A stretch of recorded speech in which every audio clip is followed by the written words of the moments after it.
pasar hoy literatura española, ¿ya? Las principales etapas de la literatura española. Y vamos a partir del origen, ¿no? La literatura española, como sabemos, se inicia en la Edad Media, ¿sí? Entonces, partimos con la literatura medieval española o medioevo español, ¿ya? Y luego abarcaremos también este periodo trascendente llamado Siglo de Oro Español. ¿Listos? Muy bien, vamos a comenzar, chicos, todos listos para participar y luego nos enfrentamos a la práctica también. ¿Ya? Primero hagamos un repaso breve de estos temas. A ver, nos ubicamos en la Edad Media. A ver, hablemos un poco de literatura medieval.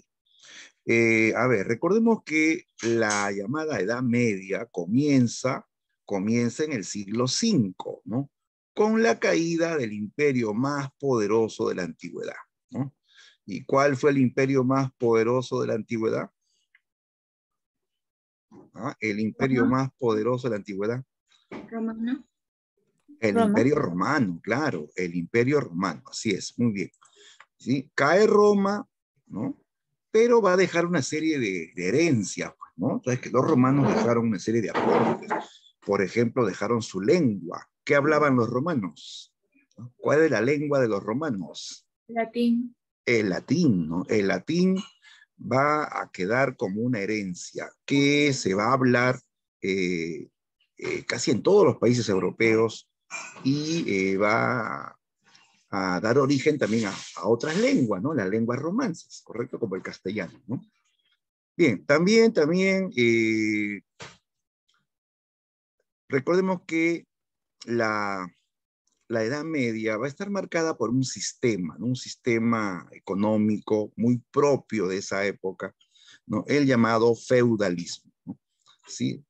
La Edad Media, digamos que va a desarrollarse en un ambiente feudal, ¿sí? Donde el poder emana de la tenencia de las tierras, ¿no? Y aparecen estos grandes señores, estos feudales, dueños de grandes extensiones de tierras, y que van a tener siervos, ¿no? Que viven en esas tierras y trabajan las tierras para el feudal y pagan tributo al feudal, ¿no? De tal modo que todo esto es una especie de, también de pacto, ¿no? Donde el feudal se compromete pues a brindar protección, ¿no? Con sus tropas, con sus ejércitos, ¿no? Pero hay un sistema pues sumamente contrastado, ¿no? El siervo que no tiene derechos, que trabaja la tierra, que paga tributos, ¿no? Y los señores feudales, pues, que viven en forma, ¿no? Holgada, en castillos, ¿no? Con sus cortes y con sus vasallos, ¿no? Bien, por otro lado, en esta etapa también no olvidemos que hay una institución muy influyente y muy poderosa que está conectando a todos los países europeos. ¿Cuál fue la institución más poderosa de la Edad Media, chicos, ¿no? La institución más poderosa de la Edad Media. ¿La iglesia? La iglesia, sí, la iglesia, así es, ¿no? Oye, creo que estoy solamente con un alumno. Escriban, pues, chicos, ahí está el chat para participar, ¿ya? No voy a pensar que no saben, ¿no? Sabemos, claro que sabemos, sí. Ya, entonces, la iglesia, es cierto, es la institución más poderosa de la Edad Media. El Papa, ¿no? El jefe de la Iglesia Católica, tiene más poder que un rey, que un emperador, ¿sí? Entonces, en esta etapa, bajo la influencia de la Iglesia, cobra mucha importancia el aspecto religioso, ¿sí? Y obviamente eso se notar en la literatura, ¿sí? Pues un tema clave o constante dentro de la literatura medieval va a ser los temas religiosos, ¿sí? Junto con los temas caballerescos que hablan de héroes, de las hazañas de los héroes, que también pertenecieron a esta época, ¿ya? Entonces, vemos una época donde predomina el sistema feudal, donde cobra mucha importancia el aspecto religioso y esta filosofía, ¿no? Dominante de Dios es el centro de todo, ¿no? Y todo eso, chicos, se va a dar en España también. Pero además van a haber otros hechos ya más propios del contexto español. Y entonces, vamos a citar por acá el contexto medieval hispano. Primero que, como ya hemos mencionado, el orden del mundo medieval está regido por el teocentrismo cristiano, ¿no? El hombre de la época organiza su mundo y su vida en torno a Dios, ¿sí? Y se desarrolla el sistema feudal, que genera un modo de vida, ¿no? En el campo, con sus costumbres también guerreras, ¿no? Con sus costumbres sociales, ¿no? Ahora, ¿qué va a pasar específicamente en España? Bueno, mejor dicho, la península ibérica, porque en ese tiempo medieval todavía no se habla de España, ¿ya? ¿Por qué? Porque en ese territorio hay reinos, diversos reinos, varios reinos, ¿sí? Pero sí todos tienen lazos en común, ¿no? Pero todavía no existe la idea de España. Sin embargo, este territorio va a ser pues invadido, ¿no? Bueno, ha sido invadido muchas veces, ¿no? La península ibérica era la lornita de Europa, porque todos lo invadían, ¿no? Invadieron los romanos, luego invadieron los bárbaros visigodos, ¿no? Y viene ahora esta invasión que es la más larga de todas, ¿no? La invasión más larga que soportó España fue la invasión árabe, ¿sí? La invasión de los musulmanes, ¿ya? Los moros musulmanes invaden España en el siglo VIII y se quedaron hasta el siglo XV. Fueron más de 700 años de invasión, cerca de 8 siglos duró la invasión árabe, ¿no? Entonces, España o la península ibérica, ¿no? Invadida, va a iniciar una suerte de guerra de independencia, ¿no? Eh, una guerra que fue denominada Guerra de Reconquista, ¿no? La Guerra de Reconquista, ¿no? Que tenía pues un matiz de guerra religiosa, ¿no? Porque era una guerra entre dos pueblos de religión contraria, ¿no? Los cristianos versus los moros, musulmanes, ¿no? Bien, entonces, en ese panorama de guerras, de luchas, ¿no? Se va a ir gestando la literatura española. Se va originando la literatura española. A la par también, digamos que ya se ha diferenciado el castellano del latín, ¿ya? Ya se habla de castellano como una nueva lengua derivada del latín y que va a ir desarrollándose poco a poco. Entonces, en esta etapa vamos a ver también el uso del castellano, ¿no? En la literatura, así como textos en latín también, ¿ya? Bien, entonces ese es el contexto que se vive España. Es una España invadida, es un conjunto de reinos cristianos que van a luchar contra la invasión musulmana. En ese contexto justamente se va a generar esta obra, chicos, que es la primera gran obra de la literatura española, El Cantar del Mío Cid, ¿sí? Que es lo que nos piden en el prospecto, ¿no? Analizar, ¿no?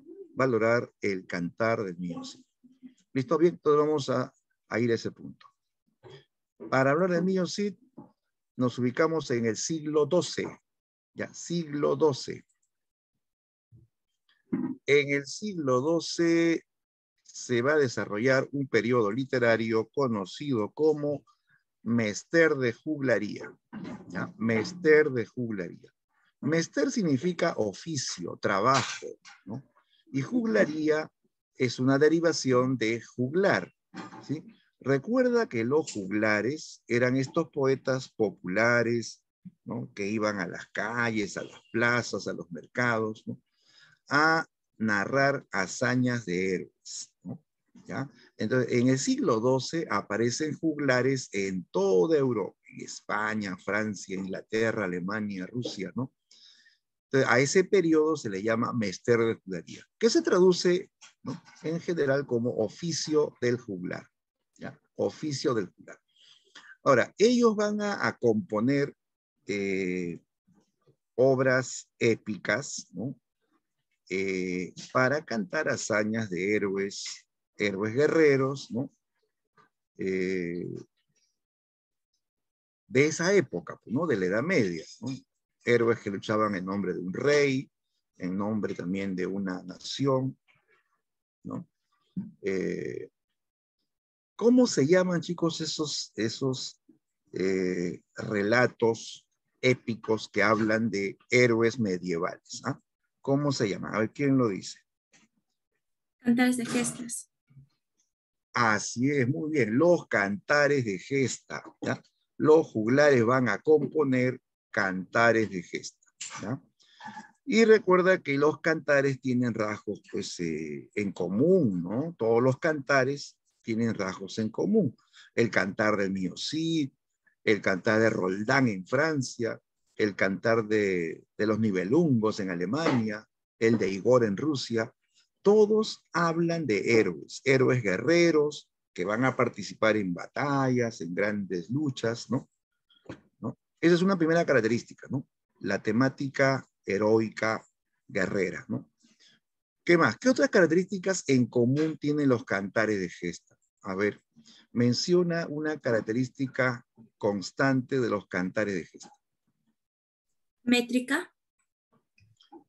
Ah, ya, tienen una métrica muy propia, ¿no? En este caso, la Metría. métrica siempre es irregular, ¿no?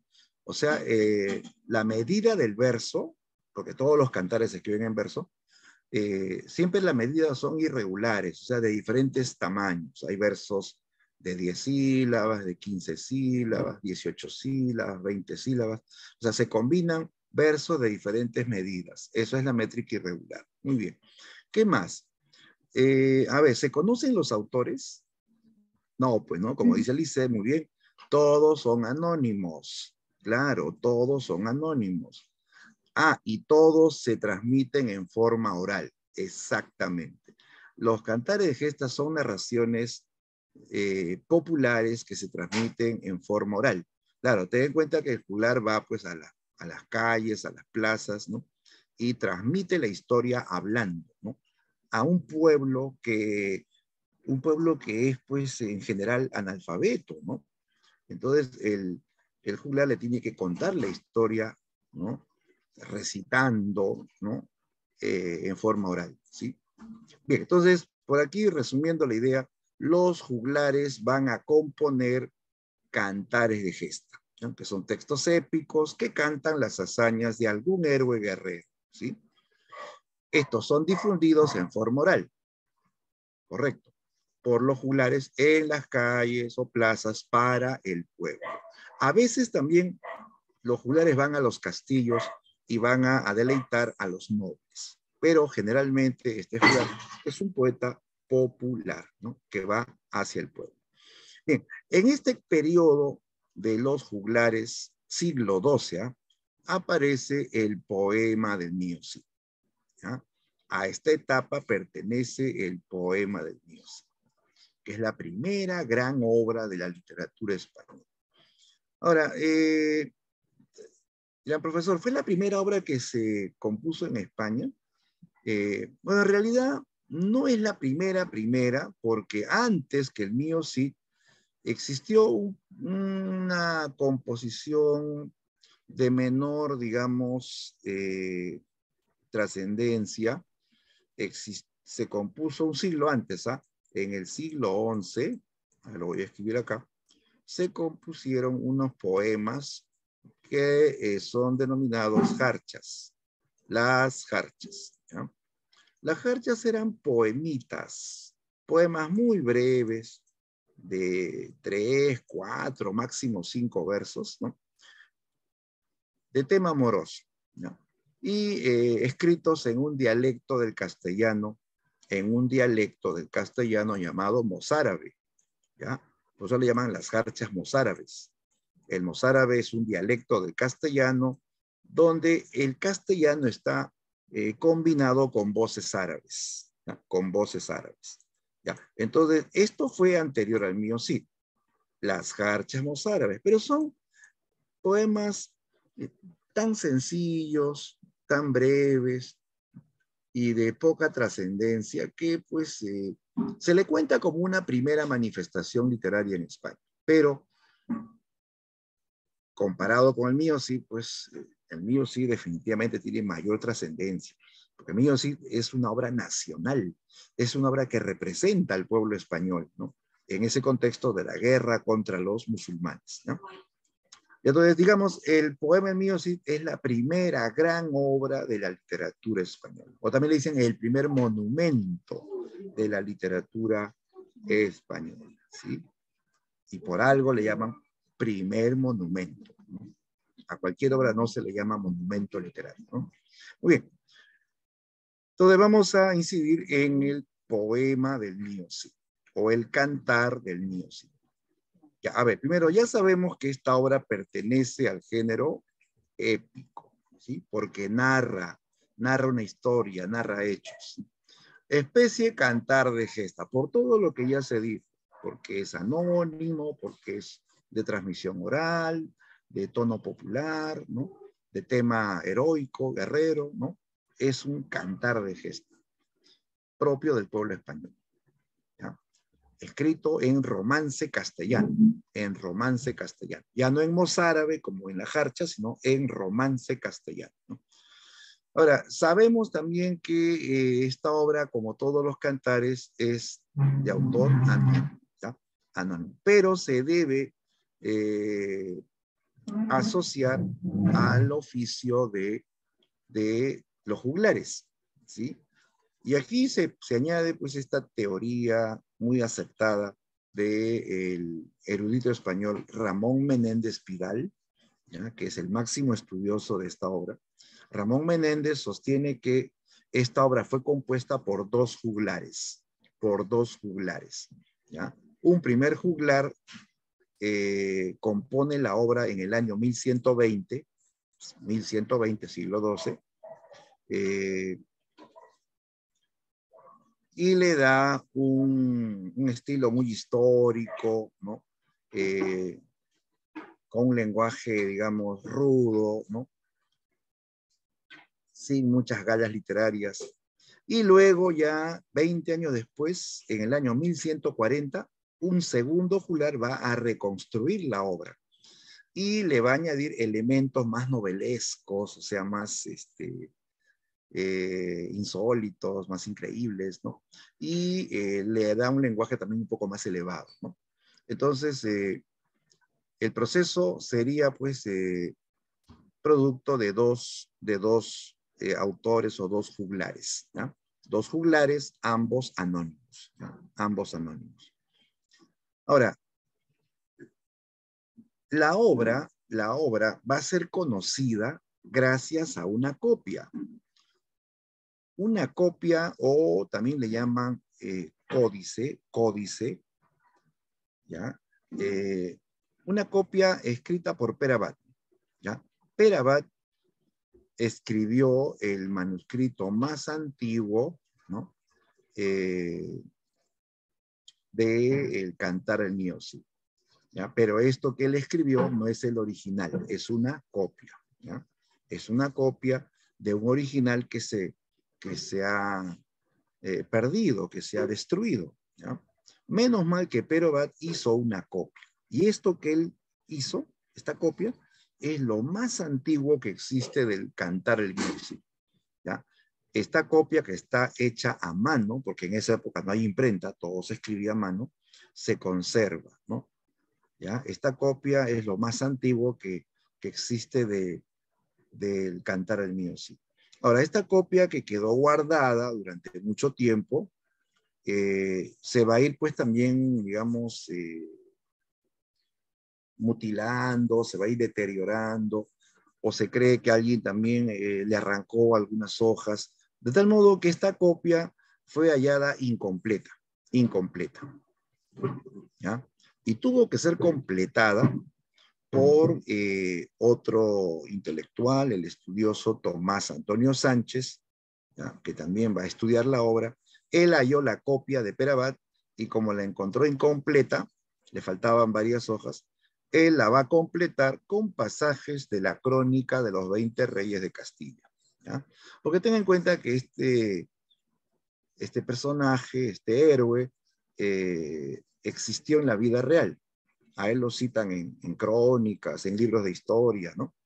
Entonces, por eso que Sánchez va a completar las partes faltantes de este manuscrito con fragmentos de la crónica de los 20 reyes de Castilla. Y así vamos a tener una obra completada, ¿sí? Bien, la obra, ojo, va a dividirse en 3 partes, ¿sí?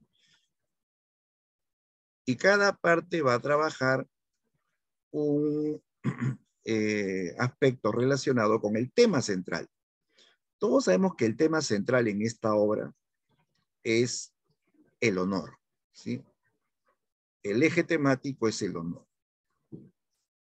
que es pues la reputación de un personaje. También tiene el valor de categoría o rango social, ¿no? ¿Ya? Entonces, en la primera parte, el Cid, que es el héroe, ¿no? Más admirado, ¿no? Él es desterrado por el rey Alfonso y eso implica que él pierde el honor, ¿sí? En la primera parte se va a desarrollar este primer tema, ¿no? La pérdida del honor, ¿no? En una segunda parte titulada Las bodas de las hijas del Cid, se va a hablar cómo el Cid, el héroe, recupere el honor, ¿sí? Con sus triunfos militares en nombre del rey, él va a recuperar el honor. Y también, de paso, sus hijas se van a casar con nobles de abolengo, ¿no? Con 2 príncipes, los infantes de Carrión. En la tercera parte, titulada La afrenta de Corpes, nuevamente el Cid pierde el honor, ¿sí? Y él nuevamente lucha por recuperarlo, ¿no? Y así va a ser, ¿no? Se produce la segunda deshonra, ¿no? Por este episodio, pues, la flagelación de las hijas. Recuerda que las hijas fueron azotadas cobardemente por sus esposos, ¿no? Los príncipes de Carrión, ¿no? Los infantes de Carrión. Él sí reclama justicia, ¿no? Se celebran las Cortes de Toledo, donde el Cid recupera los bienes materiales dados a los infantes y exige el juicio de Dios para reparar su honor, ¿no? Estos famosos duelos, estas justas, ¿no? A caballo, con lanza en mano, ¿no? En donde, según las creencias, no gana el mejor, sino el que Dios decide, ¿no? Entonces, aquí se va a producir la derrota de los infantes de Carrión, ¿no? A manos de 2 vasallos del Cid que van a limpiar el honor de su señor, ¿no? Entonces, el Cid, tras estos duelos, tras estos juicios de armas, está convencido de que Dios y el rey le han hecho justicia y su honor queda limpiado, ¿no? Y todo esto se sella con las segundas bodas, ¿no? La obra termina con las segundas bodas entre las hijas del Cid y otros infantes, ¿no? Los infantes de Navarra y Aragón, ¿sí? Con esto el Cid logra su ascenso social máximo, ¿sí? Va a pertenecer a la alta sociedad española. ¿Por qué? Porque sus hijas se casan con futuros reyes, ¿no? Con herederos, ¿de acuerdo? Entonces, el tema central es ese, la pérdida y la recuperación del honor, ¿sí? Esa es la idea dominante en esta historia, ¿no? El tema del honor, ¿sí? Que para la época pues era el valor más elevado, ¿sí? Estaba incluso por encima de la vida. El hombre medieval, el caballero medieval prefería morir antes que perder el honor. Y cuando su honor era mancillado, había que limpiarlo, incluso con sangre, ¿no? Por eso habían duelos, ¿no? Bien, entonces la obra consta de 3 partes y estas partes se vinculan al tema central de la obra. Ahora, al tema central que ya hemos mencionado, se le añaden otros temas que también son importantes. Por ejemplo, en el Cantar al Mío Cid se habla también del ascenso social, ¿ya? El ascenso social del protagonista por mérito de la guerra y de matrimonios también convenientes, ¿no? De sus hijas. Claro, ten en cuenta que el Cid, si bien es cierto, pertenece a la nobleza, él pertenece a una nobleza de bajo rango. Él pertenece a la orden de los infanzones, ¿ya? Un infanzón es un noble de bajo rango, ¿no? Pero él, por sus triunfos militares, por sus hazañas, por sus conquistas de territorios, él va a tener fortuna, él va a ascender socialmente, ¿no? Y con los matrimonios de sus hijas también, eso hace que su posición social se vaya elevando. Entonces, un tema aquí, un tema complementario es el ascenso social. Otro tema que se va a resaltar en la obra, en muchos episodios, es el contexto de la Guerra Santa. Esta guerra religiosa entre los cristianos españoles y los moros musulmanes, ¿sí? Vamos a encontrar escenas de batallas sangrientas en que el Cid combate pues, junto a sus tropas contra los musulmanes, ¿no? Que están invadiendo España, ¿no? Y otro tema que también vamos a tener que reconocer es la rivalidad entre la nobleza linajuda y la advenediza. ¿Ya? La nobleza linajuda o nobleza de abolengo es la nobleza de mayor rango, los que tienen más fortuna, más tierra, más riquezas, ¿no? Y la nobleza advenediza es la nobleza de menor rango, pero que está ascendiendo por méritos, ¿no? Por méritos de la guerra. ¿Ya? El Cid, ¿a qué nobleza pertenece el Cid? ¿A la linajuda o a la advenediza? ¿Ah? ¿A qué tipo de nobleza pertenecía el Cid? Advenediza. A la advenediza. Claro, porque él es un infanzón, ¿ya? Y va a ir ascendiendo socialmente por méritos guerreros, ¿no? Ya, entonces, los de abolengo o los linajudos menosprecian a los advenedizos porque los consideran, pues, de menor categoría, ¿no? Entonces, van a haber rencillas, van a haber envidias y rencores entre estos nobles. Por ejemplo, ¿no?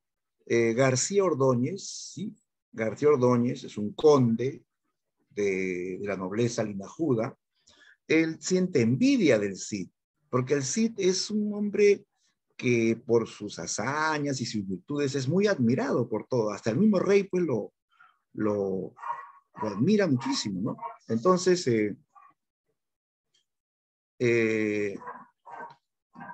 él va a tramar justamente una falsa acusación contra el Cid, una calumnia, ¿no? Que termina pues en un destierro, ¿no? El rey Alfonso destierra al Cid, ¿no?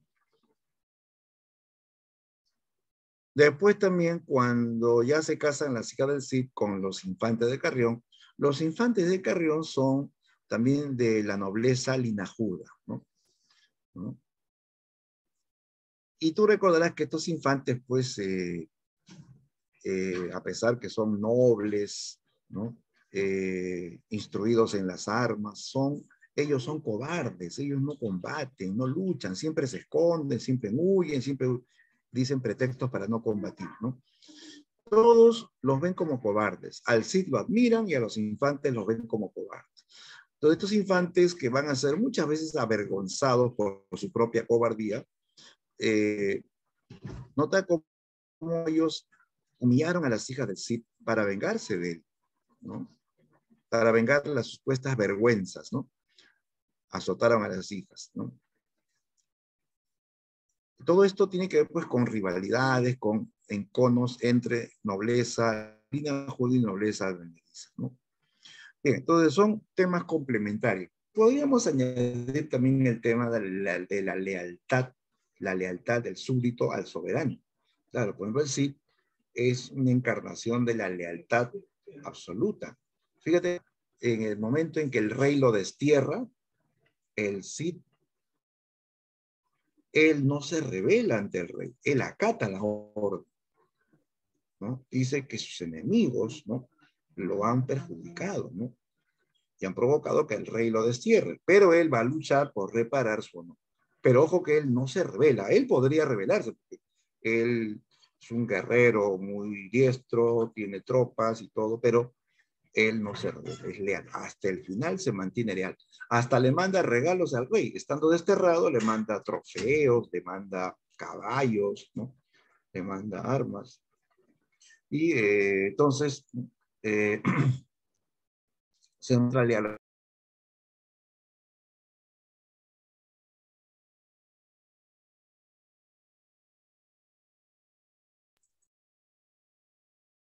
Bien, entonces ese es otro tema, la lealtad, ¿no?, del súbdito al soberano.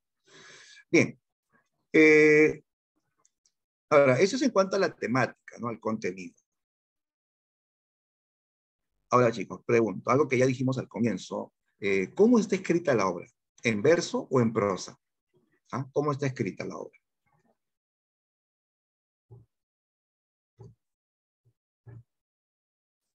¿Cómo es la forma de composición? ¿En verso o en prosa? Verso. A ver. Ajá, muy bien, en verso. Claro, está escrita en verso, o sea, tiene una medida y un ritmo, ¿no? Usa el lenguaje de la poesía, ¿no?, como se escribe en la poesía, en verso, ¿ya? De repente en casa tienes una versión adaptada del mío, ¿sí?, en prosa, ¿no? ¿No? Con un castellano ya actual, pues, ¿no? Pero eso ya es una adaptación, ¿no?, para que se entienda. Pero la versión original está en verso y en un castellano todavía incipiente, un castellano que está naciendo, cuya gramática todavía es imperfecta, ¿no? ¿Ya? No bien definida. Y entonces está en verso. Entonces la obra está escrita en verso y no olvides que la métrica es irregular. Utiliza versos de métrica irregular, o sea, versos de diferente medida. Aquí vas a encontrar versos que van desde 10 hasta 20 sílabas. Combina versos de diferente medida, ¿no? Y la rima es asonante. O sea, es una rima imperfecta, una media rima, ¿ya? Y a todo esto tiene que ver pues con la condición del juglar. Ten en cuenta que el juglar no es un poeta profesional, es un poeta de la calle, es un poeta que se gana la vida, ¿no? Armando versos y recitándolos en plazas públicas para el pueblo, ¿no? Entonces, debido a esta condición del juglar, ¿no?, siempre la métrica es irregular y la rima es asonante. Es una media rima, es una rima imperfecta. Ah, y no olviden, chicos, que formalmente en esta obra también destaca la presencia de epítetos perifrásticos. Epítetos perifrásticos, ¿ya? Tú sabes que epíteto es la figura que resalta la cualidad natural, ¿no? El epíteto es adjetivar, pero resaltando una cualidad natural, propia, ¿no?, del personaje, ¿no? En este caso dice perifrásticos porque los epítetos ya no son palabras simples, sino son frases. Son frases, especies de apelativos o apodos que caracterizan al personaje. Por ejemplo, a Rodrigo Díaz de Vivar, el Cid, le llaman el que en buena hora nació, ¿sí? El que en buena hora nació. Cuando se dice esto, ya todos saben que se refiere al Cid, a Rodrigo Díaz el Cid, ¿no? O también a otro personaje, a Martín Antolínez, que es vasallo del Cid, le llaman el burgalés cumplido, el burgalés cumplido. Eso también es un epíteto perifrástico, o sea, una suerte de apodo o apelativo que caracteriza al personaje, ¿no? ¿Ya? Entonces, así como Homero usa epítetos en la Ilíada y la Odisea, en esta obra también vamos a encontrar como figura literaria dominante el epíteto, ¿no?, el epíteto perifrástico, ¿no? Bien, Hasta aquí, chicos, ¿alguna consulta? Llegó el momento de las preguntas, si las hubiesen, para poder ya ver la práctica, ¿no? Vamos a ver la primera parte de la práctica sobre esta parte, sobre este tema, ¿no? ¿Alguna consulta, chicos? ¿O avanzamos? Avanzamos. ¿Sí? Ya, si hubiese alguna pregunta, no olviden hacerla. Y entonces, vamos a revisar la primera parte de la práctica. Ya, a ver, todos tienen su material, ¿no? La dirigida 6. Puedo agrandar un poquito. Y ya. Ya, listos. Sí, vamos a resolver. Ya.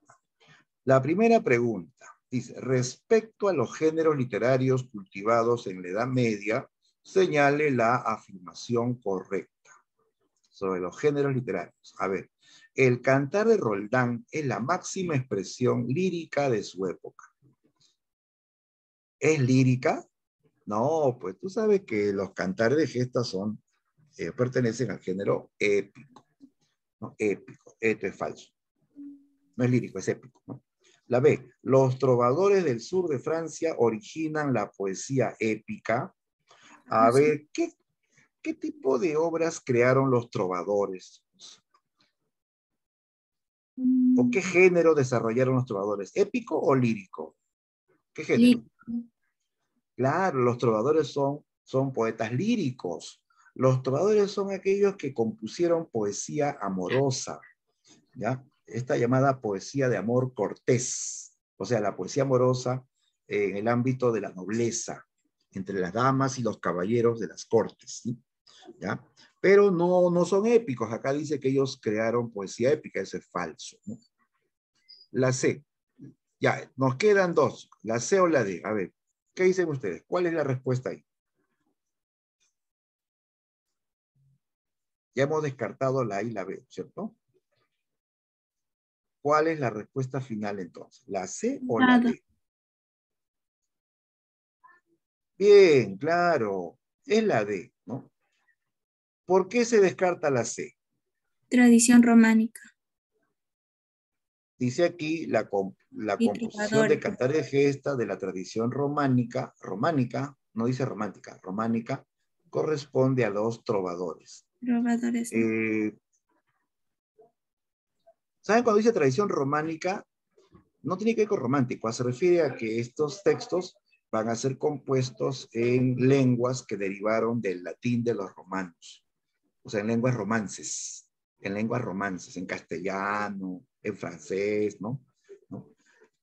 Ya, aquí lo que lo descarta es esto, mira, que dice, corresponde a los trovadores.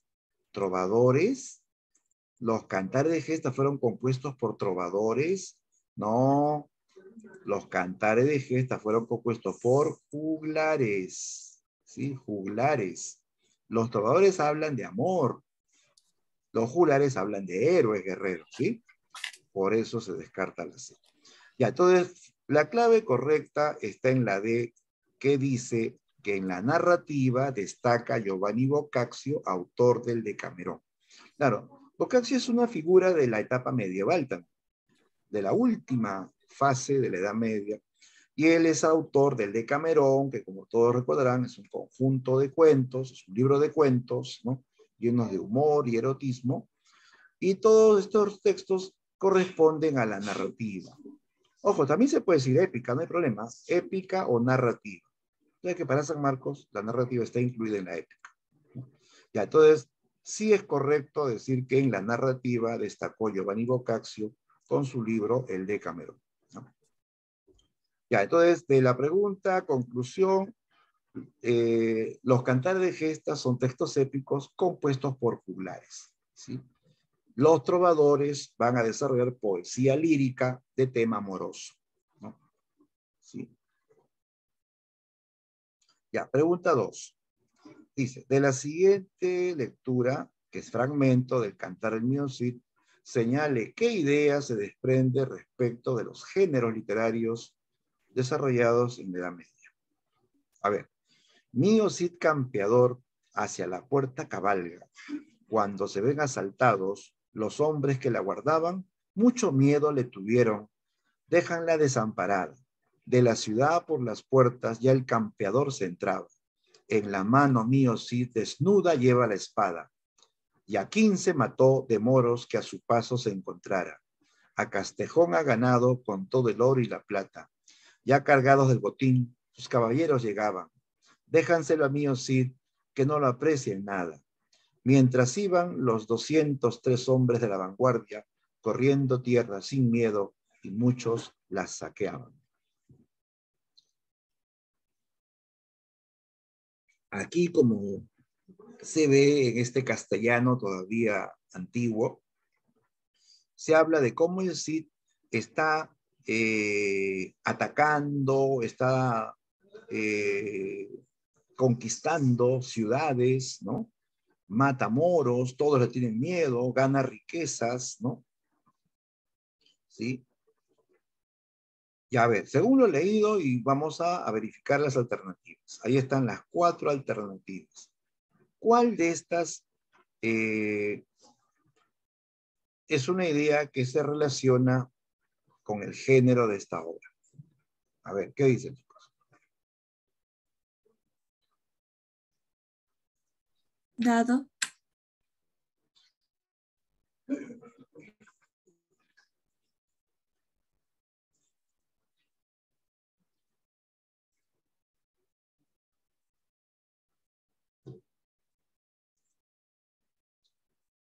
¿Listos? A ver, nuestro amigo Ángelo Rivera, ¿cuál es tu clave?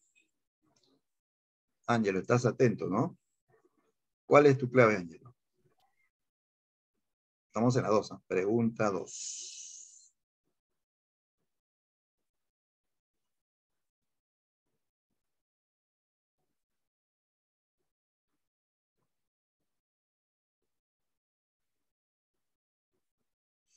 La D. Bien, exacto. Bien, Cristi también lo dijo. Bien, Lisette lo dijo primero también, muy bien. Y varios, Dolorier, todos dicen la D. Correcto, es la D, ¿no? Ahí se verifica que los cantares de gestas, como mío Cid, hablan de hazañas de héroes, de luchas, de conquistas, ¿no? De combates, ¿no? ¿Ya? Esa es la clave. Entonces, la D. Los cantares de gesta, ejemplo de épica medieval, resaltan hazañas de héroes. Listo. La 3. Eso es un rollazo, pero hay que leerlo porque nos piden verificar 5 enunciados. A ver, veamos el texto. El primer cantar narra las aventuras del héroe, Ruy Díaz de Vivar, en el exilio por tierras de la Alcarria y de los valles de Jalón y del Jiloca, en los que consigue botín y tributos a costa de las poblaciones musulmanas, en el contexto de la mal llamada Reconquista. El segundo se centra en la conquista de Valencia, segundo cantar, y en la reconciliación del Cid y del rey Alfonso, y acaba con las bodas entre las hijas de aquel y 2 nobles de la corte, los infantes de Carrión, interesados en las bodas debido al valimiento del que goza el campeador ante el rey gracias a sus conquistas. Claro, o sea, los infantes se han casado por interés, porque quieren las tierras y las riquezas del Cid. El tercero, o sea, el tercer cantar, refiere cómo la cobardía de los infantes los hace objeto de las burlas de los hombres del Cid, por lo que estos se van de Valencia con sus mujeres, a las que maltratan y abandonan en el Robledo de Corpes. El Cid se querella ante el rey Alfonso, quien convoca a unas cortes en Toledo, donde el campeador reta a los infantes. En el duelo realizado en Carrión, los infantes y su hermano mayor quedan infamados. Mientras tanto, los príncipes de Navarra y Aragón piden la mano de las hijas, que las ve así casadas conforme merecen. Y aquí nos han hecho un recuento de los 3 cantares: el destierro, la boda de las hijas y la afrenta de Cortés, ¿sí? Ya, a ver, verifiquemos la verdad o falsedad, lo correcto y lo incorrecto, ¿no? Nos piden, obviamente, verificar verdad o falsedad. A ver, dice, uno, los personajes pertenecen a diversos estratos sociales de la España medieval. Sí, porque aquí vamos a notar nobles, también hay vasallos, hay siervos, ¿no? Él sí tiene sus vasallos, tiene sus súbditos, porque él llega a ser pues también un noble que va ascendiendo, ¿no? Sí, sí se perciben en diferentes estratos sociales. Verdadero. Dos, se hallan enfrentadas la nobleza de Abolengo y la nobleza linajuda. Falso. Es la misma ¿Te clase has de dado cuenta noble. que es lo mismo, no? Nobleza de Abolengo, nobleza linajuda son lo mismo.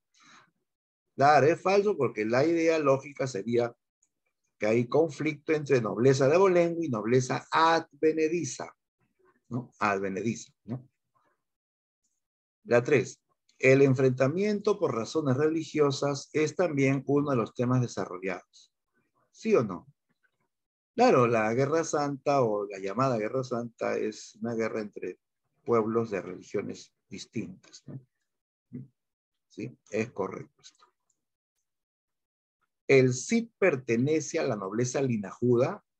Falso. Ya sabemos que él es de la nobleza advenediza. ¿El cantar aborda la guerra como medio para lograr el ascenso social? La guerra es un medio para lograr el ascenso social. Sí, tiene que ver. ¿Saben por qué? Porque cuando, por ejemplo, el Cid lucha en esta guerra, él gana territorios, él gana riquezas. Y eso hace que él suba de posición social. Al tener mayor fortuna, mayor tierras, ¿no? Va a tener también mayor posición social. ¿Ya? Es correcto esto. Ya, entonces, buscamos la clave, verdadero o falso, y termina en verdadero, ¿no? Ajá, ahí está. Es la C, ¿de acuerdo? ¿Sí? Siempre verifica, no te vayas a que haces por una letra, fallamos. Verdadero o falso. Está bien, es correcto. Bien. Listo, sigamos. Pregunta 4.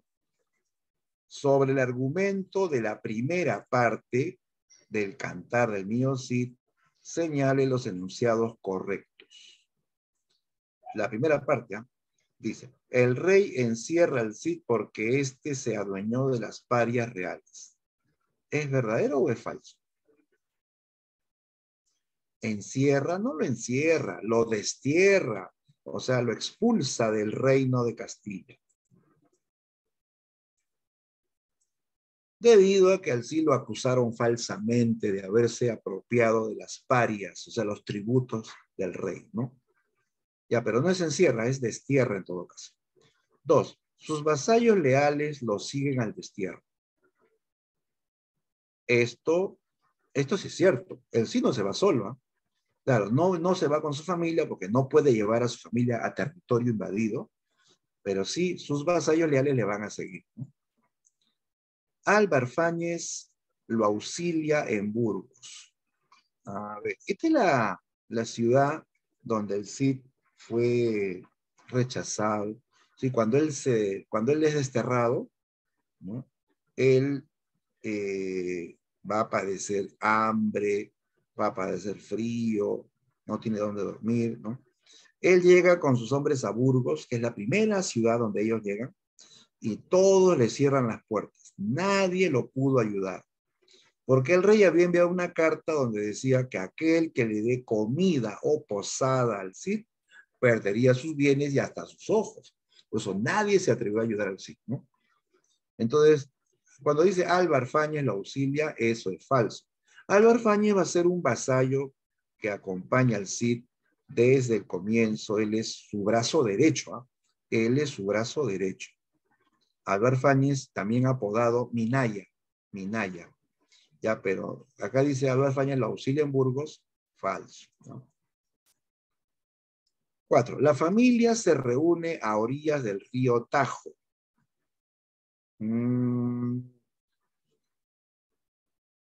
No, la idea correcta, chicos, es que A orillas del río Tajo se produce la reconciliación entre el rey y el Cid. ¿Sí? Este reencuentro, luego de 3 años de destierro, donde el Cid se arrodilla, ¿no? Donde besa las manos del rey, ¿no? Donde finalmente se reconcilian, ¿no? Y luego ya viene el reencuentro con la familia, con Jimena y sus 2 hijas, Sol y Elvira, ¿ya? Pero a orilla del Tajo, del río Tajo, se produce esta reconciliación entre el rey y el Cid. Esta 4 sería falso también.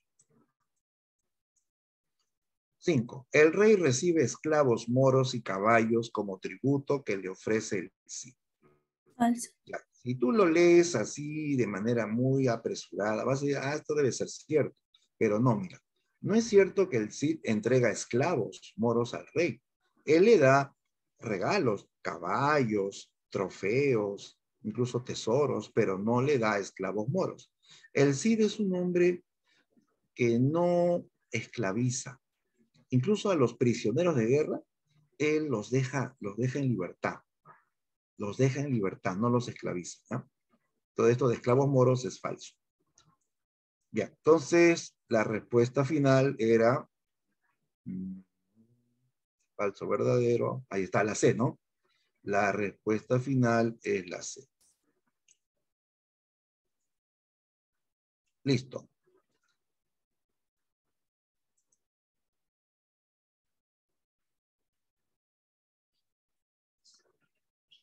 A ver, veo comentarios. Ya. Sí. Nos preguntan. De la 2, ¿no? Sí, pues. Dice lírica, no es correcto. Ajá, así es. Eso es lo que lo invalida, ¿no? Muy bien, sigamos. La 5. Ya, este es un fragmento del Cantar el Niño Cid y aquí nos resaltan en negrita quién está hablando, ¿no? Para que se den cuenta quién está hablando. En el texto no está, o sea, que lo hemos puesto para que se den cuenta quién está hablando. Ya, habla el rey Alfonso, dice, de tan grandes ganancias como ha hecho el campeador, así me valga San Isidro, pláceme de corazón, y pláceme de las nuevas que hace el campeador. Recibo estos caballos que me envía de don. El rey está contento porque el Cid está triunfando, está ganando tierras y riquezas. El rey se complace porque incluso el Cid le manda regalos, le manda caballos. Recibo estos caballos que me envía de don, ¿no? Está bien. El narrador que está contando la historia dice, aunque plugó al rey mucho, pesó a García Ordóñez. O sea, al rey le agradó esto, pero no a García Ordóñez. García Ordóñez es un noble de abolengo que le tiene envidia al Cid, ¿no? A él no lo pasa al Cid. Cuando se entera que el Cid gana tierras, es famoso y admirado, ¿no? Él se llena de rabia por eso, ¿no? Y aquí habla García Ordóñez, dice, parece que en tierra de moros no hay vivo hombre, cuando así hace a su guisa el Cid campeador. Dice, parece que en tierra de moros no hay vivo hombre, no hay hombre vivo. O sea, da a entender que sí es un sanguinario que arrasa con todo, que mata a todos, ¿no? ¿No? O sea, como que lo quiere bajonear al Cid, ¿no? El narrador dice, dijo el rey al conde. Habla el rey, dejad esa razón, que en todas guisas mejor me sirve que vos. ¿No? O sea, el Cid me sirve mejor que tú, dice, ¿no? ¿Te das cuenta cómo García Ordóñez muestra su descontento, su envidia, ¿no? Frente a las hazañas del Cid. Ya, a ver, pregunta concreta. Señale el tema del Cantar Mío Cid desarrollado en el fragmento anterior. A ver, ¿qué se ve en el texto? ¿Qué se vio? ¿La Guerra Santa? ¿La recuperación de la honra? ¿El ascenso social mediante la guerra? ¿O la lucha entre nobleza linajuda y advenediza? ¿Cuál de esos temas de la obra se ve en este fragmento?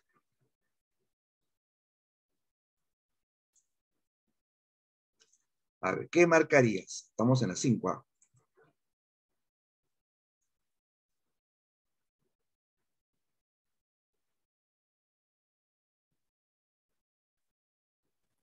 Recuperación de la honra.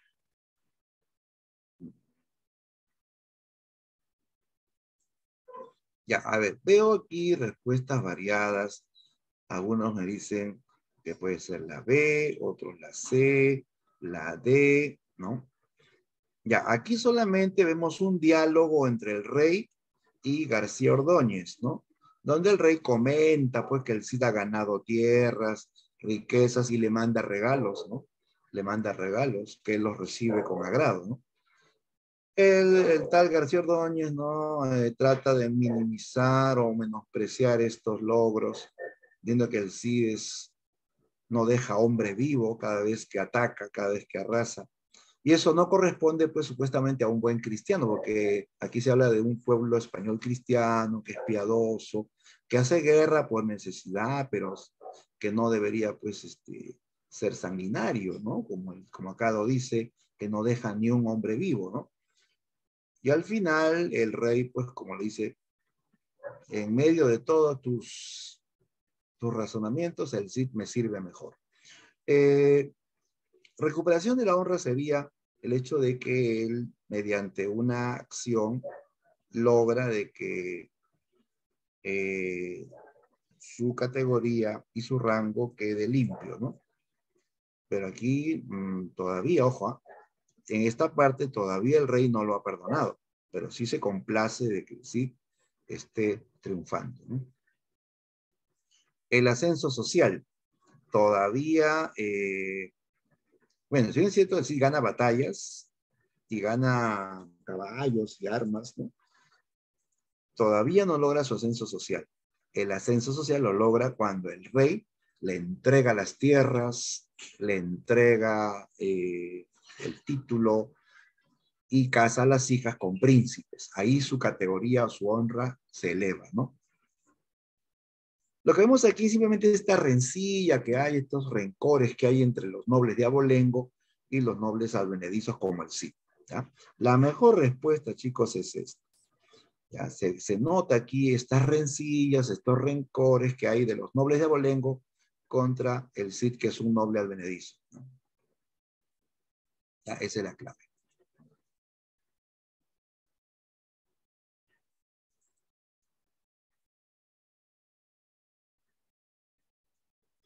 Ya mira, básicamente el ascenso social se nota en 2 episodios, para aclarar esto.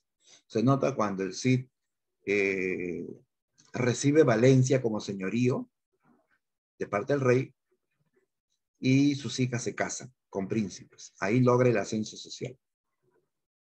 Y la otra, cuando en la parte final los infantes de Navarra y Aragón piden la mano de las hijas y se casan. ¿Ya?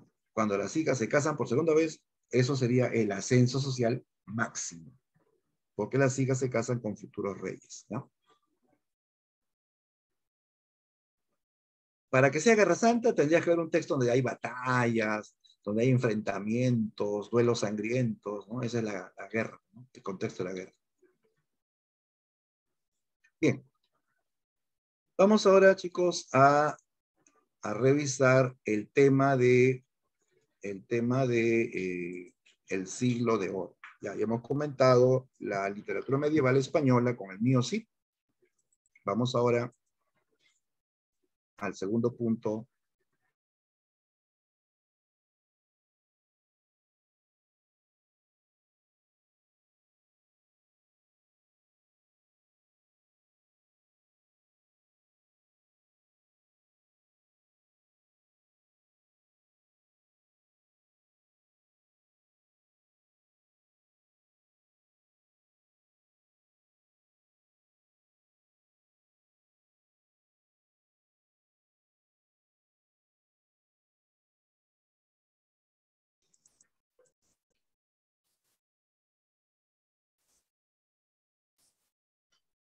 Ya ahora sí, chicos, vamos a continuar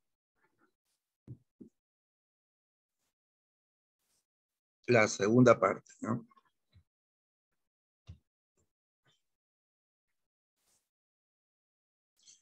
Ya, a ver.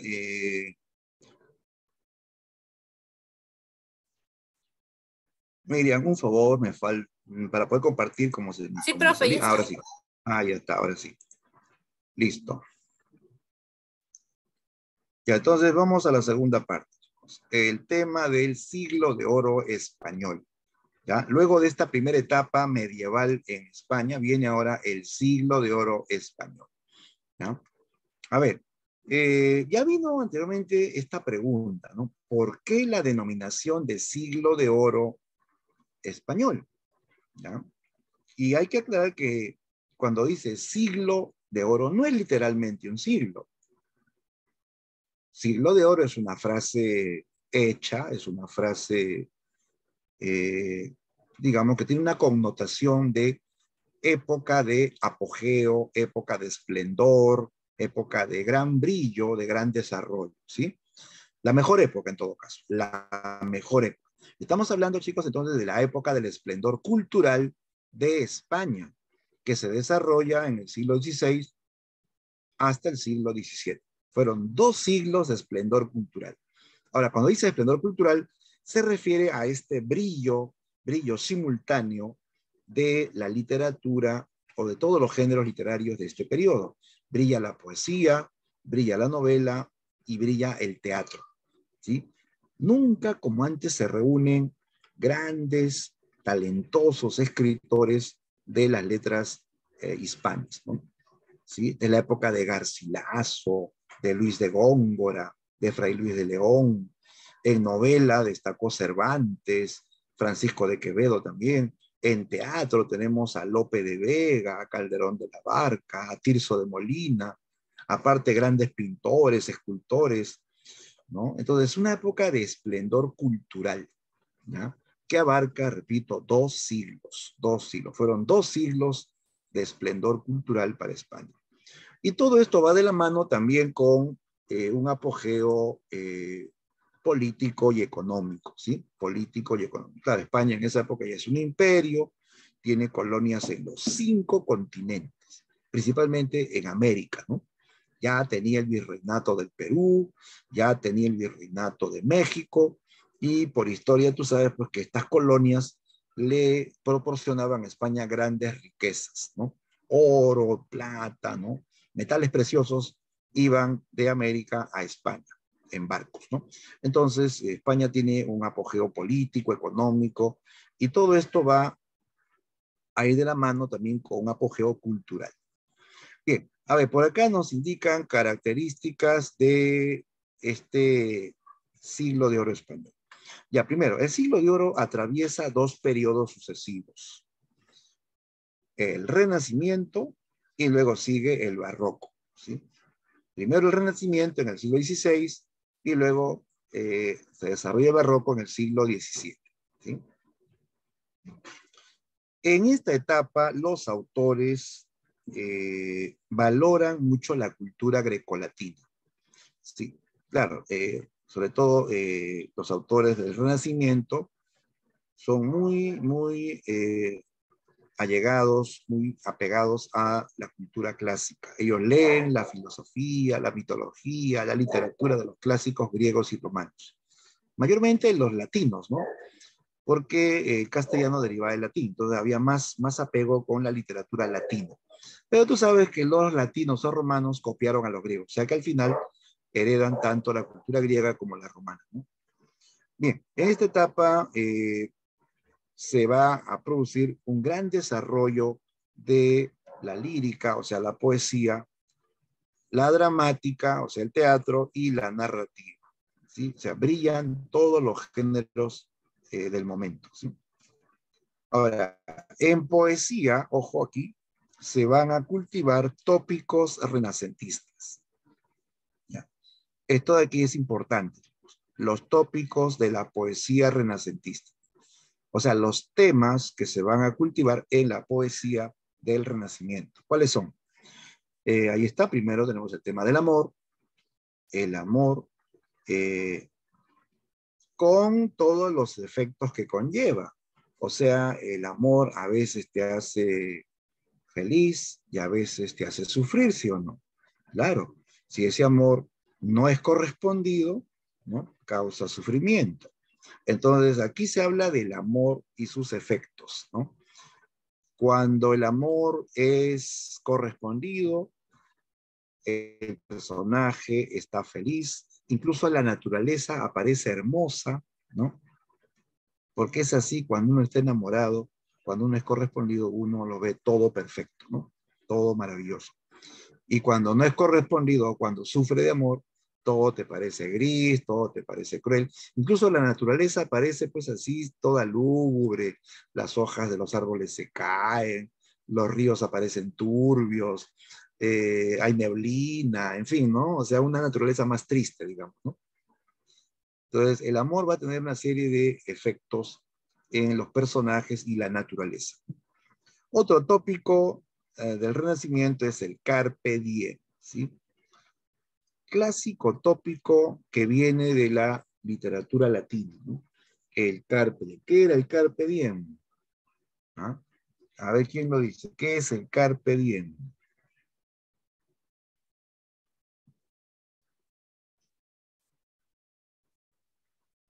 Ya te olvidaste. El carpe diem. Ya mira, carpe es aprovecha o goza. Allá, bien, Dolorier, muy bien, ya lo dijo, el goce de la juventud. Es el goce del momento también. O sea, goza, disfruta el momento. Y se está refiriendo al presente, se está refiriendo a la etapa de la juventud, ¿no? Goza la juventud sin importar mucho el mañana. ¿Por qué? Porque la juventud es pasajera, o la vida en general es pasajera, y había que aprovechar cada momento de esa época, ¿no? La época de la juventud, ¿no? ¿Ya? Y lo decía, por ejemplo, Garcilaso, ¿no? En un poema dice, gozad del dulce fruto de la primavera, antes de que el airado tiempo cubra de nieve la hermosa cumbre.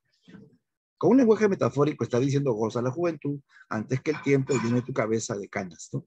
Antes de que te vuelvas viejo, antes de que dejes este mundo, ¿no?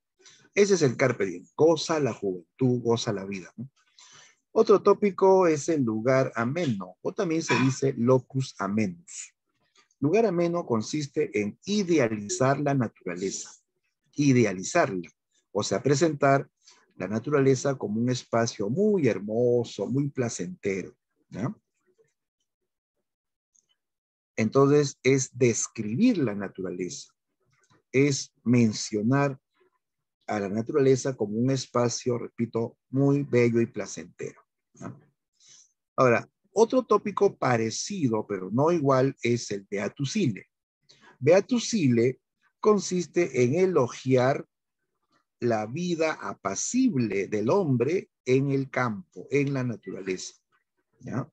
Una cosa es describir la naturaleza y otra cosa es elogiar la vida del hombre en esa naturaleza.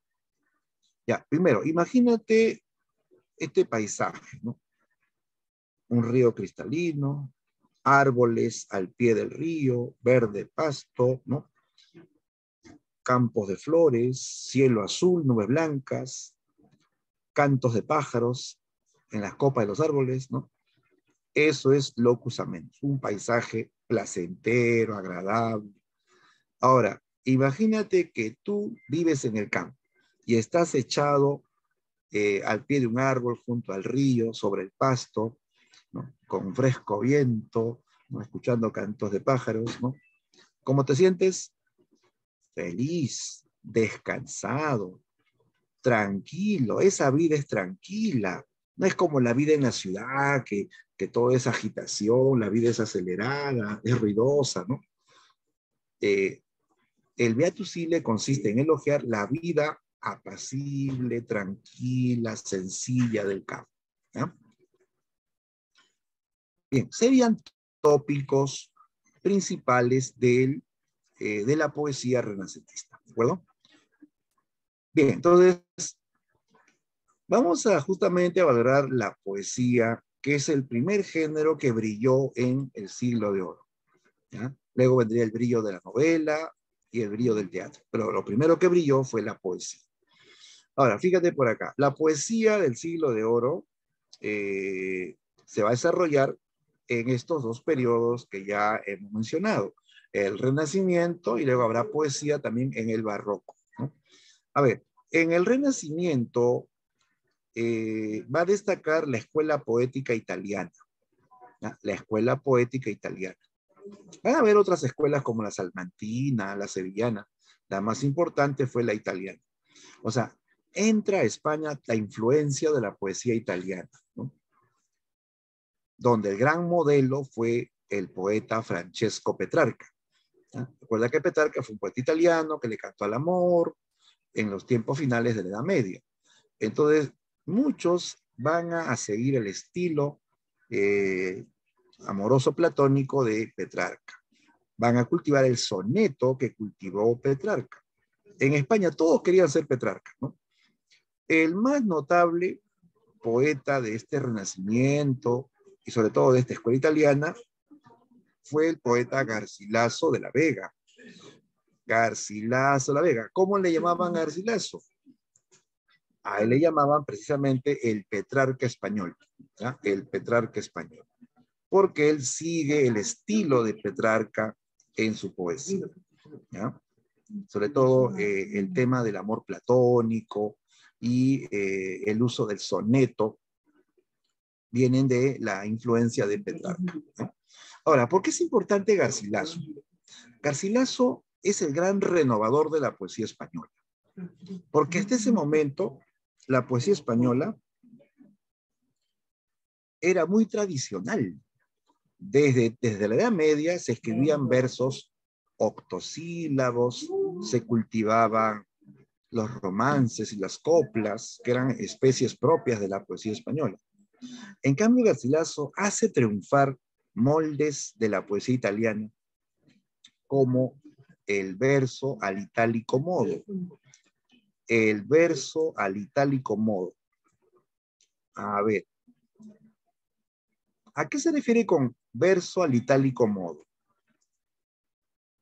Simplemente se está refiriendo al verso de 11 sílabas, ¿ya? 11 sílabas métricas, que es el verso típico de la poesía italiana. Por eso dice verso al itálico modo.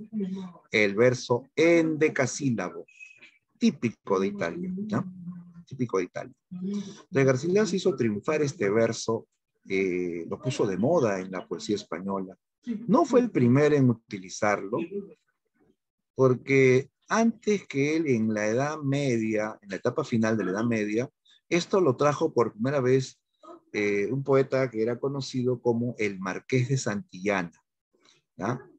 El Marqués de Santillana introdujo el verso al itálico modo en España, pero fracasó. Nadie lo siguió, su aporte pasó desapercibido, ¿no? Fue un fracaso, porque la tradición en España era fuerte, ¿no? Pero Garcilaso sí lo pone de moda. Él impone el endecasílabo en la poesía española. El octosílabo no desaparece, porque las tradiciones difícilmente desaparecen. Pero sí va a haber una, digamos, competencia, una especie de rivalidad entre el endecasílabo italiano y el octosílabo español, ¿no? ¿Qué más? Garcilaso también va a cultivar y hace triunfar en España el soneto, la lira, la estancia. Ya mira, todas estas son estrofas. El soneto, la lira, la estancia son estrofas italianas que Garcilaso las va a emplear y las va a poner de moda en España. A ver, te explico brevemente la idea de las estrofas, porque esto también es motivo de preguntas en exámenes. Ya, a ver, adelantándonos un poco por acá, ya ahí te muestro acá a la izquierda un soneto. Esto es un soneto, ¿ya? ¿Cuántos versos tiene un soneto? A ver, cuenta las líneas, ¿no? Acá tengo cuatro más, van 8, 3 y 3. 6 en total, ¿no? 8 y aquí 6, sumando 14, ¿correcto? Un soneto es una estrofa que tiene 14 versos. Y esos 14 versos están distribuidos siempre en 2 cuartetos y 2 tercetos. Claro, aquí tengo un cuarteto, otro cuarteto, Acá terceto, porque son 3 versos, y acá otro terceto, ¿no? Es más, fíjate en este poema de Lope de Vega, él hace un soneto donde habla del soneto. Dice, un soneto me manda a ser Violante, y es su amada, ¿no? Que en mi vida me he visto en tanto aprieto. 14 versos dicen que es soneto, burla burlando van los 3 adelante. Yo pensé que no hallara consonante, y estoy a la mitad de otro cuarteto, mas si me veo en el primer terceto, no hay cosa en los cuartetos que me espante. Por el primer terceto voy entrando, y parece que entré con pie derecho, pues fin con este verso le voy dando. Ya estoy en el segundo, y aún sospecho que voy los 13 versos acabando. Contad si son 14, y está hecho, ¿no? Este es un soneto donde Lope de Vega habló del soneto, ¿no? 14 versos, donde hay 2 cuartetos y 2 tercetos, ¿no? Por aquí, a la derecha, tenemos otra estrofa italiana, es la estancia. La estancia es una estrofa cuya cantidad de versos es indefinida. Por eso aquí ponemos puntos suspensivos, porque la estancia tiene un número ilimitado. Puede tener 10 versos, 15 versos, 20 versos. O sea, no tiene un número fijo. El número de versos es muy variable, ¿ya? Lo constante es la combinación de versos cortos y largos. Aquí, por ejemplo, este primer verso es largo y tiene 11 sílabas. Es endecasílabo. El segundo y el tercero son versos cortos. Se nota la diferencia en tamaño, ¿no? Estos son heptasílabos, ¿no?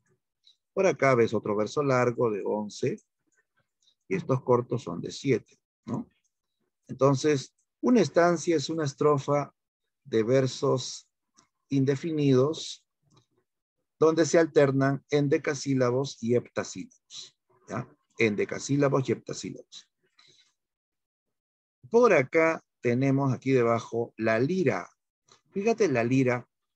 ¿Cuántos versos tiene una lira? Si cuentas ahí, 2, 3, 4, 5 versos, ¿sí? Las liras son estrofas de 5 versos.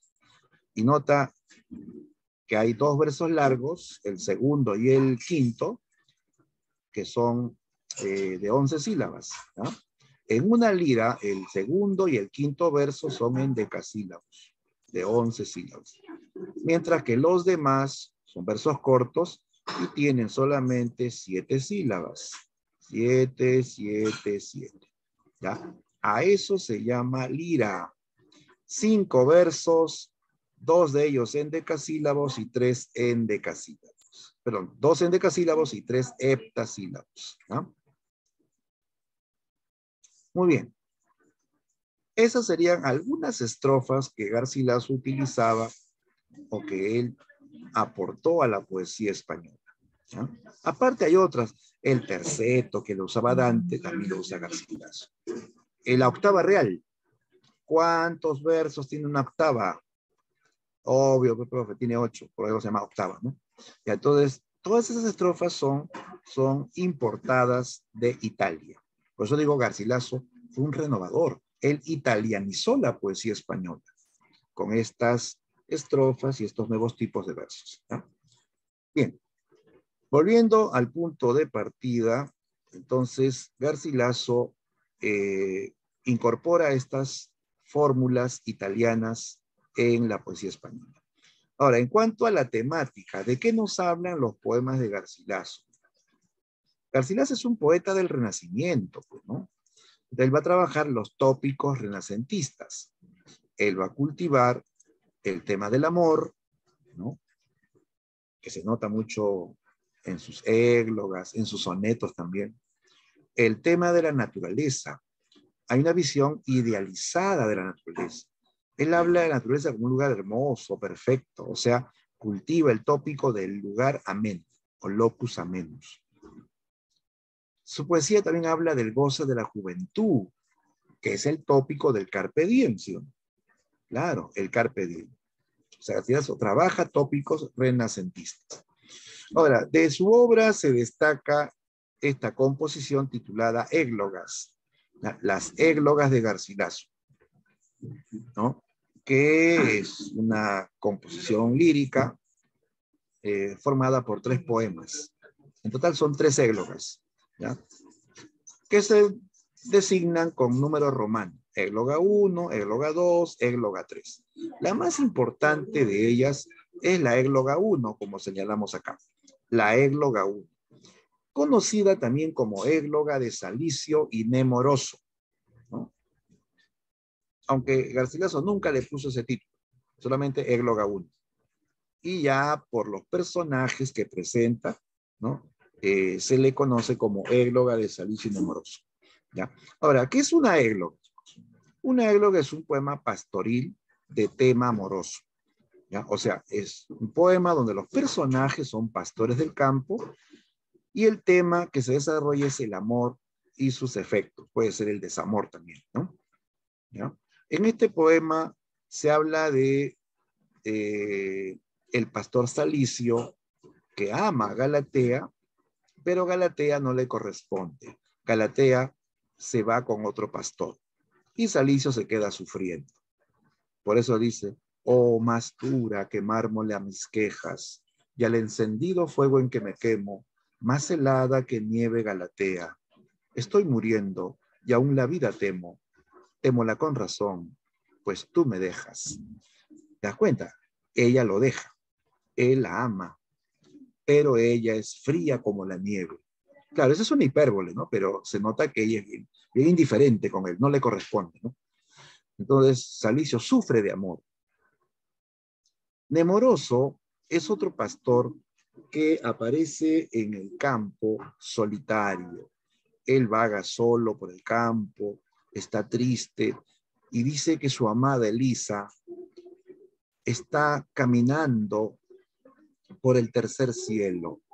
O sea, nos da a entender que ella ya se murió, que ella ya está en el cielo, en el tercer cielo, que es el cielo de los espíritus amorosos, ¿no? ¿Ya? El amoroso vaga por el campo, pero como él está triste, la naturaleza aparece triste también, ¿no? Los ríos aparecen turbios, las hojas de los árboles se caen, las flores están marchitadas, ¿no? O sea, la naturaleza refleja los estados de ánimo o los sentimientos de los personajes, ¿no? Entonces, aquí el tema es el amor, ¿ya? El tema principal. El tema secundario es la naturaleza en que viven estos personajes, ¿no? Algo que hay que rescatar también, que los personajes de estas églogas están idealizados, ¿ya? Así como la naturaleza. O sea, los personajes están transformados en seres, digamos, supremos, o mejor de lo que realmente suelen ser, ¿no? Normalmente un pastor es un personaje rústico, sencillo, que se viste en forma muy modesta, que habla en forma muy sencilla, ¿no? ¿No? Y que vive en rústicas moradas, ¿no? Pero aquí como aparecen los pastores se visten como príncipes, hablan como poetas, viven en haciendas tipo paraísos. Eso no es real, chicos, eso es artificial. Eso es idealizar al pastor, ¿ya? A ver, chicos, un segundo, me dan un minuto y continuamos, ¿no?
Bien, Sigamos, muchachos, disculpen la interrupción. Vamos a continuar. Ya, entonces ya hemos visto la poesía renacentista con Garcilaso. Bien, al lado vemos la otra forma poética, es la poesía barroca. En el siglo XVII se desarrolla el barroco y aquí va a destacar la escuela culterana. La escuela culterana representada por don Luis de Góngora y Argote, ¿sí? El mayor poeta del barroco español, Luis de Góngora, ¿ya? Que sin duda pues fue el poeta más complejo de la poesía hispana, ¿no? Por su estilo elevado, por su gran erudición, su poesía fue pues, digamos, comprendida por minorías, ¿no? Por una élite, ¿no? Intelectual oculta de España. Aunque al comienzo su poesía era, digamos, clara, entendible, y luego pasó a ser compleja. Por eso que a Góngora le pusieron estos dos apelativos, ¿no? Le llamaron el ángel de la luz y el ángel de las tinieblas, ¿no? Porque tuvo dos etapas literarias, una etapa de poeta de la luz, su poesía era clara y sencilla, y luego una etapa de poeta de las tinieblas, cuando ya su poesía se vuelve muy compleja, muy retórica, muy elevada, tanto en el lenguaje como en el contenido, ¿no? Bien, pero como poeta barroco que va a destacar en su segunda etapa, sobre todo, resalta su estilo recargado, muy adornado, ¿no? Y de gran complejidad formal, ¿no? Góngora es ese poeta que alardea de erudición clásica, que es un experto en el uso de metáforas e hipérbatos. No hay ningún contenido, digamos, social, ¿no? Cultural. Básicamente su poesía tiene como objetivo la belleza, ¿no? Hay esteticismo, culto a la belleza, ¿no? Obviamente esto lo va a valorar a alguien que comparte su cultura, ¿no? Góngora ha leído mucha mitología, Góngora es muy hábil para construir metáforas, ¿no? Incluso domina el latín, por eso que hay un castellano latinizado, y todo esto, pues repito, lo va a valorar o lo va a comprender alguien que tiene más o menos un mismo nivel cultural, ¿no? Las grandes mayorías no le entendían a Góngora. Lo leían una, dos, tres veces, igual no lo entendían, ¿no? Por lo elevado de su poesía, ¿no? De él destacamos una obra en especial, la obra Soledades. Soledades es un texto poético, lírico, escrito en una estrofa italiana llamada Silva, ¿ya? La Silva, es una estrofa italiana. Destaca este texto por las constantes alusiones mitológicas, ¿ya? Se citan escenas o personajes de la mitología greco-latina, ¿ya? Siempre con un lenguaje muy culto y retórico, o sea, muy adornado, ¿no? Con figuras literarias. Hay una sobrecarga de figuras literarias, principalmente metáforas e hipérboles. Por ejemplo, esta cita de la obra Soledades, la entrada del poema, dice: era del año la estación florida, en que el mentido robador de Europa, media luna las armas de su frente, y sol todos los rayos de su áureo pelo, ¿no? Ya mira, aquí comienza con una metáfora. Era del año la estación florida, es una metáfora. Se refiere a la primavera. Era la primavera, ¿sí? En que el mentido robador de Europa. Esta es una alusión mitológica. El mentido robador de Europa, con media luna como arma en la frente, es Zeus. Zeus que se convirtió en toro. Ya, según la mitología, Zeus se enamoró de la princesa Europa y para conquistarla se transformó en un toro blanco, ¿ya?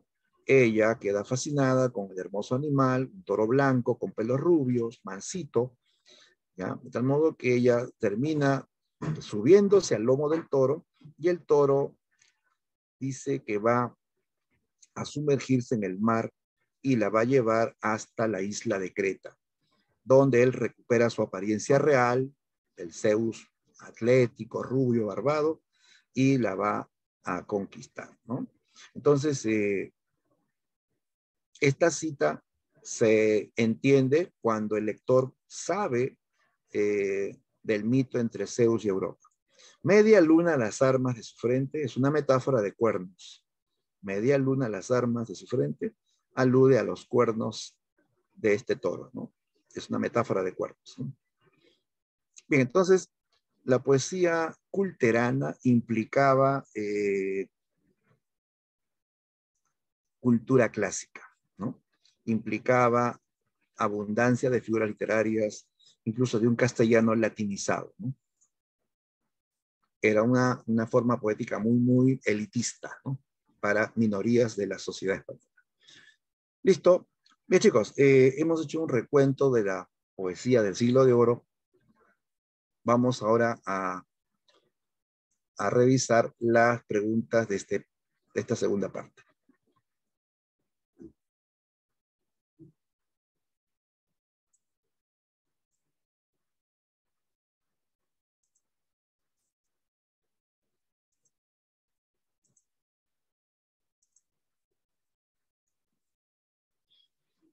Listo, listo, vamos a proseguir. Ya hemos resuelto hasta la pregunta 5.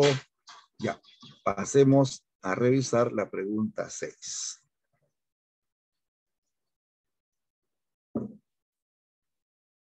Ya, todos listos. A ver, chequeamos la 6. Dice, contigo, mano a mano, busquemos otros prados y otros ríos, otros valles floridos y sombríos, donde descanse y siempre pueda verte ante los ojos míos sin miedo y sobresalto de perderte.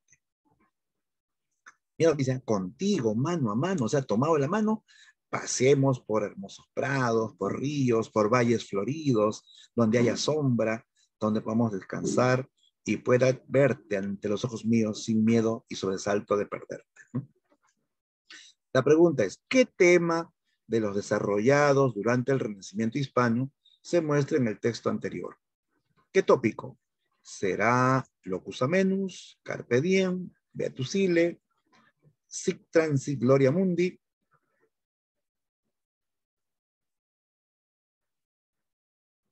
Por si acaso, la última no es un tópico renacentista.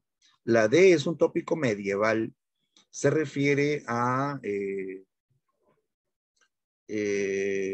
la transitoriedad de los bienes terrenales, de las glorias terrenales o glorias mundanas. O sea que los títulos, los triunfos, las riquezas, todo eso es pasajero, es transitorio, ¿no? Ya, entonces me están pidiendo qué tema se ve en este fragmento. Contigo, mano a mano, busquemos otros prados, otros ríos, valles floridos y sombríos, donde descansemos, donde pueda verte sin miedo a perderte, dice, ¿no? ¿Qué dicen, chicos?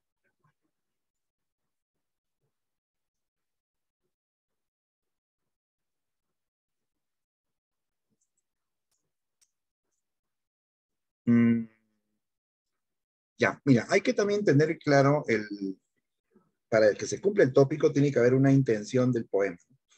Si la intención es invitarte a gozar de la juventud, invitarte, pues, cuando dice goza, disfruta, ¿no? Como que te está hasta exhortando a que lo hagas, ¿no? Eso es carpe diem, ¿no?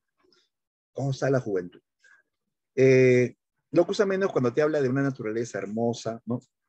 Donde uno pueda ser feliz, ¿no? Y el beatus ille es cuando habla de la vida sencilla, tranquila del hombre del campo, ¿no? La vida descansada, ¿no? Así como cuando Fray Luis dice, qué descansada vida, la del que huye del mundanal ruido. Eso es beatus ille, ¿no? Elogiar la descansada vida en el campo, ¿no? Pero lo que yo veo aquí es como este personaje que habla se siente feliz y tomado de la mano de su amada, ¿no? Va a recorrer lugares hermosos, ¿no? Prados, ríos, valles floridos, con sombra. Sombrío se refiere a que tiene sombra, no es que sea triste, con sombra, ¿no? Ya. Entonces, por todo lo que se dice en el texto, principalmente se habla de la naturaleza como un espacio armónico, como un espacio bello y placentero, ¿ya? Ahí la clave es locus amenus o lugar ameno, ¿ya? Locus amenus o lugar ameno, ¿ya? Beatus ille, repito, es más elogiar, ¿ya? Elogiar la vida apacible o descansada en el campo. La vida del pastor, ¿no? Principalmente, la vida del pastor en el campo, ¿no? Pregunta 7. Indique un concepto en el que se sustenta el pensamiento renacentista. ¿Cuál de estas ideas se refiere al pensamiento renacentista? A ver, un minuto para pensar.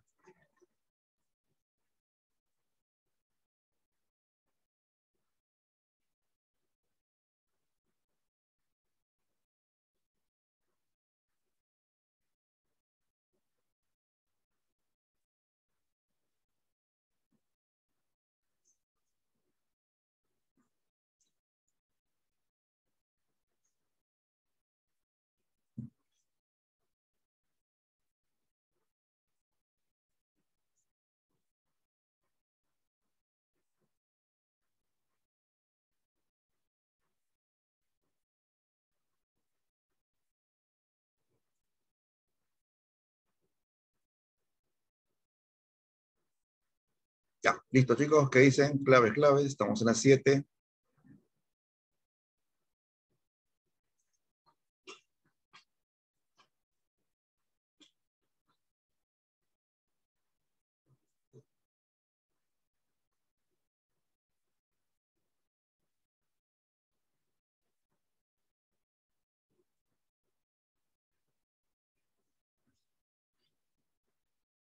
Escriban los demás también.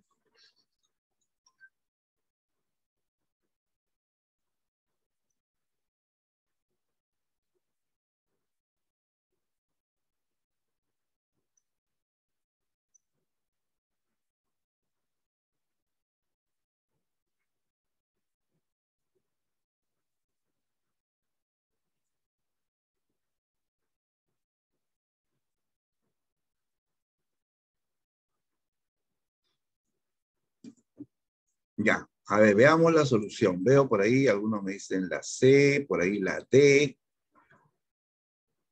Ya, a ver, aclaremos el concepto. Ya, todos sabemos que el Renacimiento fue un movimiento cultural basado en el humanismo, ¿correcto? Basado en el humanismo. ¿Y quiénes eran los humanistas? Eran los que estudiaban la cultura clásica. Eran gente muy culta, muy leída, que hablaban latín, hablaban griego, hablaban lenguas romances y tenían una gran cultura por sus lecturas, ¿no?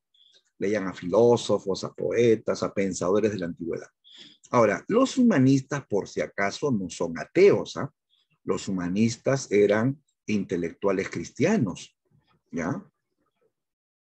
Muchos de ellos incluso hasta eran monjes, ¿no? Ahora, ellos van a una nueva visión en donde se dice pues que el hombre es tan inteligente y tan culto que él, sin dejar la fe religiosa, puede llegar al conocimiento de la verdad, ¿ya? Ellos ciertamente van a plantear el culto a la razón, a los conocimientos, ¿ya? Para lograr, digamos, el bienestar, ¿no? Pero sin dejar la fe religiosa, ojo, ¿ah? Claro que ya no va a ser igual, no es una religiosidad más individual, más personal, pero ellos no van a romper pues con la fe religiosa. En cambio aquí, mira, la D dice, el humanismo demuestra que en la tierra la acción del hombre prescinde de la fe y lo pone por encima de Dios. Eso no es cierto, ¿no? No es que los humanistas prescinden de la fe y colocan al hombre por encima de todo, por encima de Dios.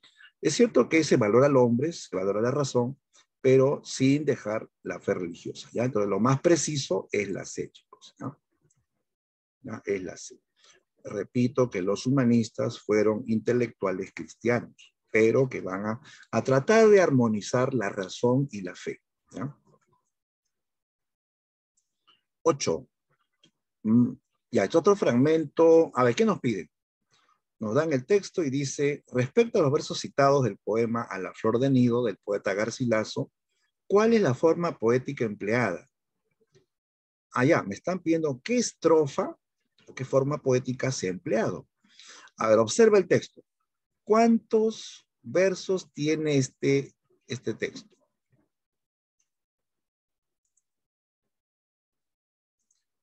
Observa este texto, hasta acá nomás, hasta aquí termina el texto. Si observas ahí, tiene 1, 2, 3, 4, 5 versos.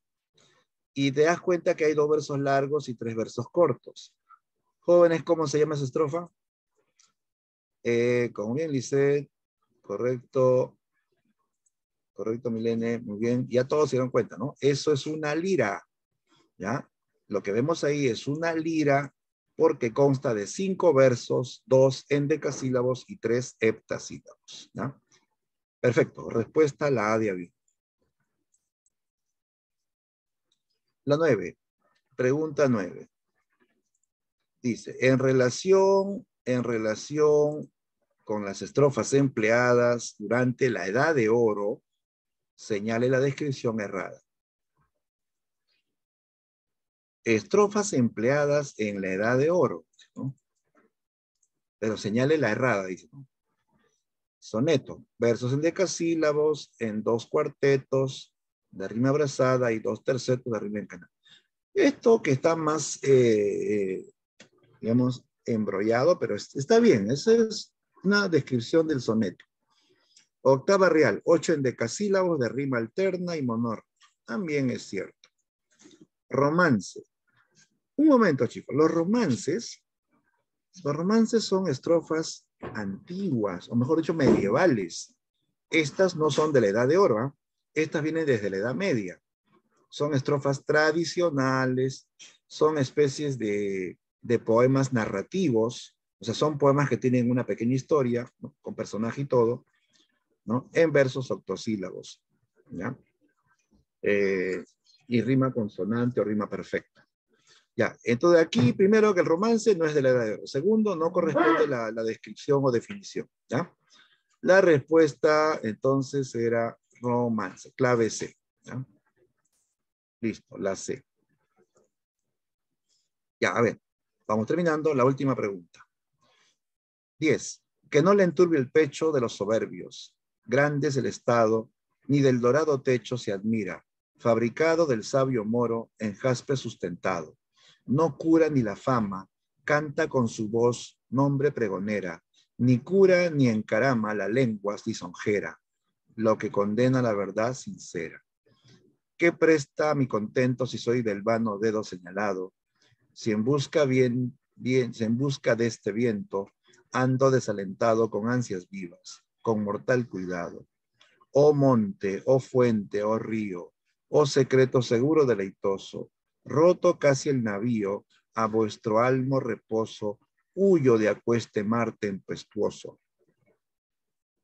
Un no rompido sueño, un día puro alegre, libre quiero. No quiero ver el ceño vanamente severo de a quien la sangre ensalza o el dinero. La idea está en la última parte, chicos, ¿no? Cuando dice, oh monte, oh fuente, oh río, oh secreto seguro deleitoso, roto casi el navío, a vuestro almo reposo, huyo de acueste mar tempestuoso. O sea, mira, así, oh está elogiando, ¿no? Está elogiando este lugar donde hay monte, donde hay río, y dice, a vuestro almo reposo. Aquí reposo, aquí descanso. Huyo de acueste mar tempestuoso, o sea, huyo de las tempestades, de los problemas, de las tentaciones también, ¿no? No quiero ver esa gente a quien solamente le interesa la sangre o el dinero, ¿no? Ya, este es un fragmento del poema A la vida retirada de Rey León, donde un tema evidente es elogiar la vida reposada, calmada, ¿no? Descansada en el campo. Y por otro lado también se va a hablar también de la misma naturaleza, ¿no? La misma naturaleza, o sea, los dos temas, ¿no? Juntos. Locus amenus y ve a tu cine, ¿ya? Esa es la clave. ¿Listo? Muy bien. Son tópicos del Renacimiento. Ya, en la 11, para cerrar, chicos, porque esto es una pregunta que vale la pena explicar. Dice, más sin flor ni verdura están los campos, más sin hoja los bosques y las selvas, y por donde más turbias son las fuentes, solo porque jamás pueda ofrecerse vista alegre a estos ojos, desde aquella que, mudando mi ser de todo punto, al libre corazón pasó por ellos. Bueno, hay que confesar que la poesía en esta época no es fácil, su lenguaje es todavía muy hermético, ¿no? Muy poético, pero aún así, conociendo un poco de teoría, podemos notar un tópico.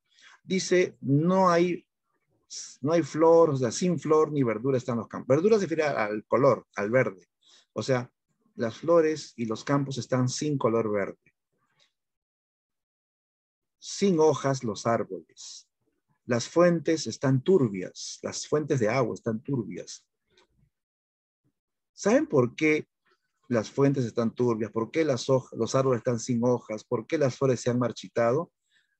Porque el personaje sufre de amor, porque no le corresponden al amor, y por eso la naturaleza aparece triste, aparece así toda sombría, ¿no? Entonces, aquí este tema de la naturaleza, pero como triste, no es locus amenus. Para que sea locus amenus, tenía que ser un lugar hermoso, o sea, flores, ¿no? Y campos llenos de vitalidad, ¿no?